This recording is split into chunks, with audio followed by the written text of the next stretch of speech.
मित्र, ए अध्याय के मुख्य विषय है मसीह यीशु के आगमन, एगो आनंदित आशा। तो और ज्यादा से ज्यादा जानकारी खातिर रो हमरा संगे आपन पवित्र शास्त्र बाइबल निकाल लेनी। हाँ, तो ओमे देखी पहला थिस्सलुनीकी के पत्री 1 अध्याय के 1 पद एह तरह से बतावता। पौलुस सिलवानुस और तीमुथियुस के ओर से थिस्सलुनीकी सबके कलीसिया के जौन की पिता परमेश्वर और प्रभु यीशु मसीह में बा तोहनी लोग के अनुग्रह और शांति मिले। मित्र, यहाँ पर परिचय पौलुस के दूसरा पत्री से एकदम अलग बा, यानी कि एकदम भिन्न बा। लेकिन कुछ ऐसन भिन्नता बा जेकरा ऊपर हमने के ध्यान देवे के चाहिए। पौलुस नमस्कार कहताने और नमस्कार कहत समय अपना साथ सिलवानुस और तीमुथियुस के भी जोड़ लेताने।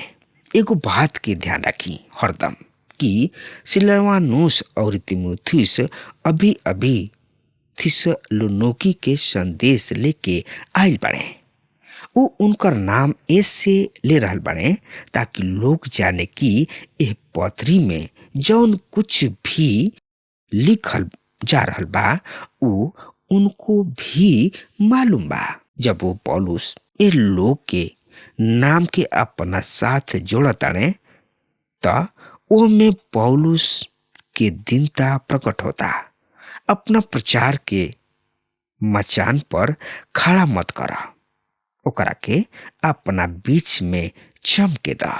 जो लोग प्रभु के बड़े बड़े दास हमें उहे लोगन के बीच में भिन्नता सबके ले आवे के जिम्मेवार हमें, चाहे कुछ भी होके। हम परमेश्वर के वचन के सेवा करीना और हम ए बात में बहुत ही सावधान बानी कि हम परमेश्वर के वचन के सिखाई ना और ओकरा बदले में हम काम कर रहल बानी, उनकर अगुवाई कर रहल बानी। जहाँ तक जिंदगी जिए के सवाल बा, प्रभु के सेवक सबकी जिंदगी आत्मिक रूप से कलीसिया के सामान्य विश्वासी के जिंदगी से बहुत ही आगे होके के चाहिए।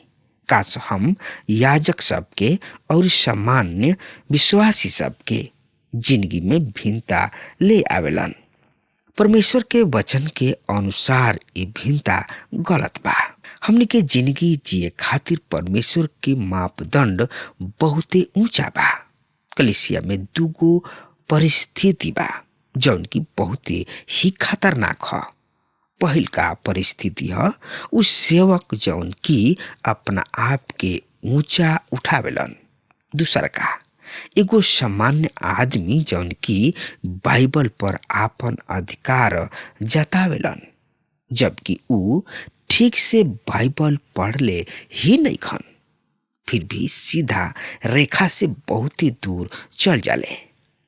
सबसे बड़ हमने की जिम्मेवारी ये है कि हमने के परमेश्वर के वचन के संपूर्ण रीति से सिखावे।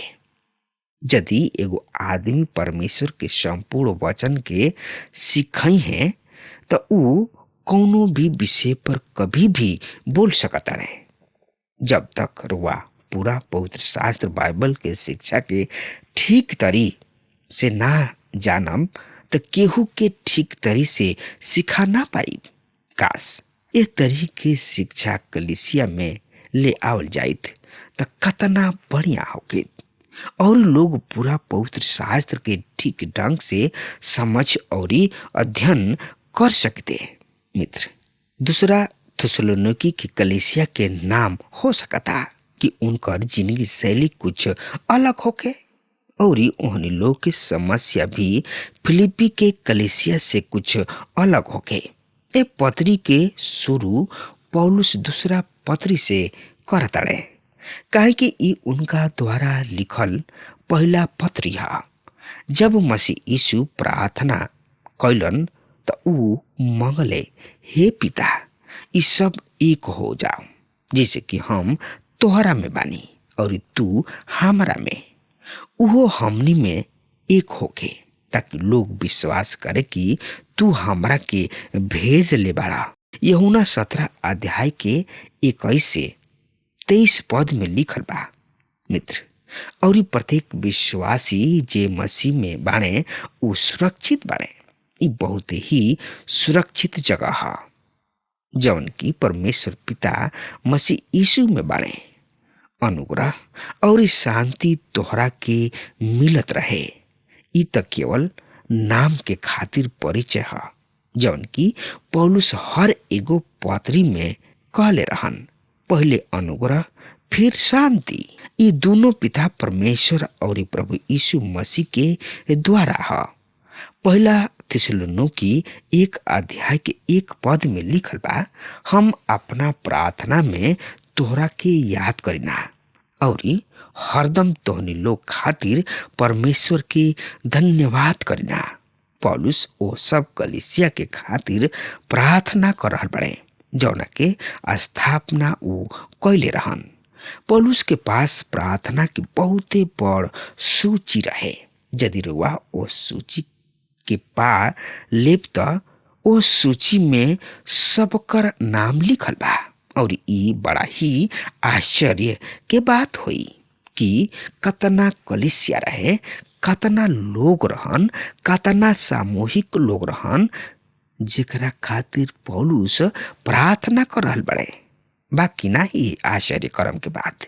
हाँ श्रोता मित्र भाई बहन बा, रुआ कतना प्रार्थना कर रहल बानी दूसरा खातिर, ई रुआ पर निर्भर करता और इहो निर्भर करता कि रउआ प्रभु के साथ कतना निकट बानी। मित्र अगर रुआ प्रार्थना नहीं कर रहल दूसरा खातिर त आज वे यही घड़ी घुटना टेक के प्रभु किने आई दूसरा खातिर और दूसरा खातिर लौ लगा के प्रार्थना करी। पौलुस भी अपना कलीसिया, अपना लोग और अपना खातिर प्रार्थना कर रहल बने। सोचे वाली बात बिया कि ना श्रोता मित्र भाई बहन, हम मित्र सोचे वाली बात बिया। हम तोहनी लोग के विषय में परमेश्वर की धन्यवाद करतानी। यहाँ पर पौलुस एह तरी से कह रहल बने, हम तोहनी लोग के विषय में परमेश्वर के हम धन्यवाद देतानी। पौलुस एह कलीसिया खातिर धन्यवाद देताने। एकर महत्वपूर्ण कारण ई रहे कि उ दूसरा खातिर आदर्श रहन। अगला पद बाइबल के बहुत ही महत्वपूर्ण पद है, लिखल बा, और ये आपन परमेश्वर और पिता के सामने विश्वास के काम और प्रेम के मेहनत और हमार प्रभु यीशु मसीह में आशा के धीरता के लगातार याद करिना। यहाँ पर पौलुस 3 को बात लगातार याद करताने। पहल का है तोरा विश्वास के काम, दूसर का है प्रेम की मेहनत, तीसर का है प्रभु यीशु मसीह में आशा और धीरता। ये बहुत ही महत्वपूर्ण पद है। इस सब में बहुत ही मतलब छिपल बा। यहाँ पर पौलुस 3 प्रकार के अनुग्रह सब के बात कर रहल बने। पहला कुरिन्थियों 13 अध्याय के 13 पद में भी यह 3 अनुग्रह के यह तरी रखताने, जौना में सबसे बड़ प्रेम है। कुछ समय पहले हमार मुलाकात एगो वैज्ञानिक साहब से भइल। उनका से कुछ देरी तक बातचीत चलल। उ हमरा से पूछले कि का तू जानता कि ये अंतरिक्ष 3 गो भाग में बटाइल बा? हम उनका से कहनी ना, हम नहीं जानत। उ बतौले समय, जगह और पदार्थ। का तू चौथा के बारे में सोच सकता? हम तो ई कहू के बारे में नहीं सोच सकत साहब। ऐसे उ आगे कहले कि समय 3 भाग में विभाजित बा, वर्तमान, भूत और भविष्य। का तू चौथा के बारे में और ही सोच सकता। फिर भी हम कुछ ना बोलनी। उ फिर बोले लगले, जगह भी 3 गो भाग में बटाइल बा, लंबाई, चौड़ाई और ऊंचाई। मित्र, आज रुआ देख सकतानी कि जौन वातावरण अंतरिक्ष में रुआ रह रहल बानी, ओ में भी एकता के चिन्ह विद्यमान बा। रुचिकर बात ई बा कि परमेश्वर के वचन यही तरी ही करेला। एकरा विषय में हमने के 5वां अध्याय में बातचीत करेंगे, जहाँ पर लिखल बा कि शांति के परमेश्वर तू ही तोहरा के पूरा रीति से पवित्र करे और तोहार आत्मा और प्राण और देह हमार प्रभु यीशु मसीह के आवे तक पूरा पूरा और निर्दोष सुरक्षित रहे। एकरा से पता चलेला कि मनुष्य में भी त्रिएकता बा। 3 गो संख्या के और भी महत्वपूर्ण और रुचिकर उदाहरण है। शुरू में परमेश्वर नर और नारी के एगो पास ले जइहन और कहले कि दोनों एक तन हो जा लोग। उ बच्चा पैदा कैला के द्वारा एक तन और एक मन हुई है। कारवक बहु एकरा ऊपर ध्यान देले बानी। उत्पत्ति के किताब में आदम के बेटा के 3 गो के नाम आइल बा, आदम, हवा और 3 बेटा। हाँ श्रोता मित्र भाई बहन, हो सकता उनका किन्ने 100 से भी ज्यादा बेटा रहल हुई है। मानव जाति के उत्पत्ति ही एनी लोग से ही भइल, लेकिन 3 गो बेटा के नाम बा, कैन, हाबिल और सेत। ए पद में पौलुस मसीही जिंदगी के 3 गो अनुग्रह के बारे में बता रहल बने। भूत है विश्वास के काम, वर्तमान है प्रेम के मेहनत, भविष्य है धीरज के आशा। विश्वास, आशा और प्रेम, ये तीनों गुणवाचक संज्ञा है। हमने के कौना तरी से एकरा के अपना जिंदगी में अपना सकतानी जा, कौना तरी से एकरा के ठोस ऊपर दे सकतानी जा। ई तो कोनो ऐसन आदमी के बारे में कहानी लगता जौन की बच्चा के प्यार करत रहले। एक दिन वो बगल में घूमे फिरे यानी कि टहले के जगह बनौले। दूसरा दिन फिर ओह जगह के देखे गुलन तो देख लेका कि ओह पर बाचा यानी कि लड़का बच्चा के गोड़ के दाग बा। बच्चा वहां पर चलल रहले और ई देख के वो आदमी बहुते गुस्सा भइले। एगो आदमी जौन की वहां रहत रहन, उ कहले, रुआ अतना क्रोधित काहे हो रहल बाड़े? उ कहले, हम उनका अंदर के मौजूद गुण सब के प्यार करीना, बुराई के ना। अब सवाल उठता कि कौना रीति से अब हम इस शब्द के ठोस रूप पेश करी। पौलुस इस सब चीज के ठीक रीति से पेश कर रहल बाड़े। विश्वास के काम, प्रेम के मेहनत और आशा के धीरज। यही 3 गो बात के खातिर ओ थिस्सलुनीकि के विश्वासी सब के प्रशंसा करताड़े। कौना तरी से मूर्ति पूजा से विश्वास के ओर फिरा। ई विश्वास के काम है। सच्चा और जीवित परमेश्वर के सेवा कइल, ई प्रेम के मेहनत और उनका बेटा के आवे के इंतजार, आशा के धीरता है। विश्वास के काम एगो विचित्र छाप है, काहे कि हमने से कहल गुल बा कि विश्वास के द्वारा अनुग्रह से ही उद्धार भइल और ई तोहरा ओर से ना वरन परमेश्वर के दान है और ना कर्म के कारण ऐसन होखे कि केहू घमंड करे। फिर भी एकरा के विश्वास के काम कहल गुल बा।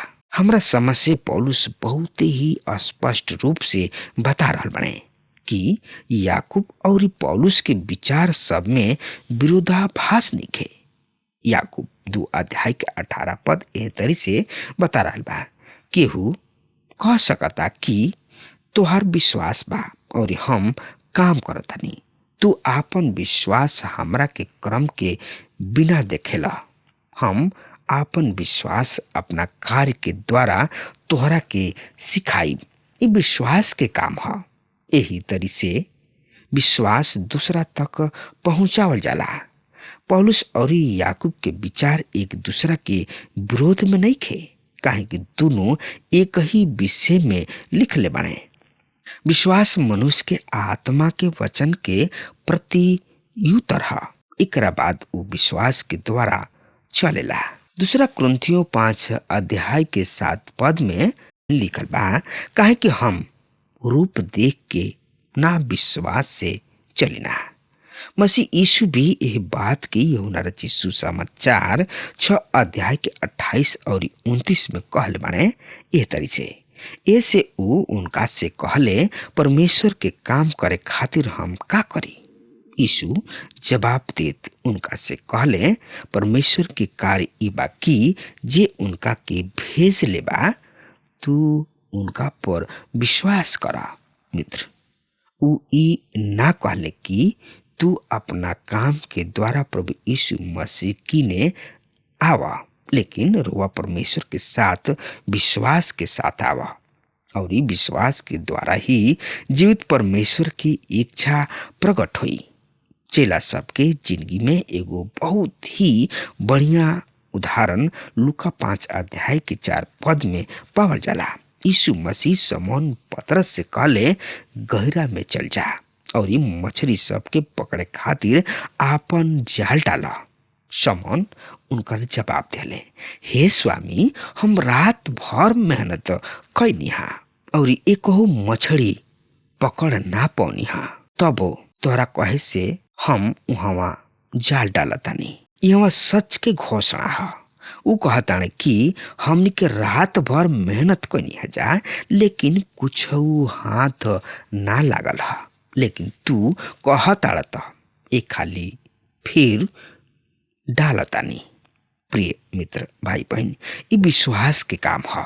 एगो विश्वास होकला के नाते हमनी के यह बात के जाने के चाहे कि विश्वास वचन के ऊपर कार्यरत होके के बा। परमेश्वर के काम का हो, आगे आवे वाला संदेश में हमनी के देखेंगे। तब तक रुआ हमरा के आज्ञा दी। परमेश्वर रुआ के बहुत ही आशीष देश। आमीन।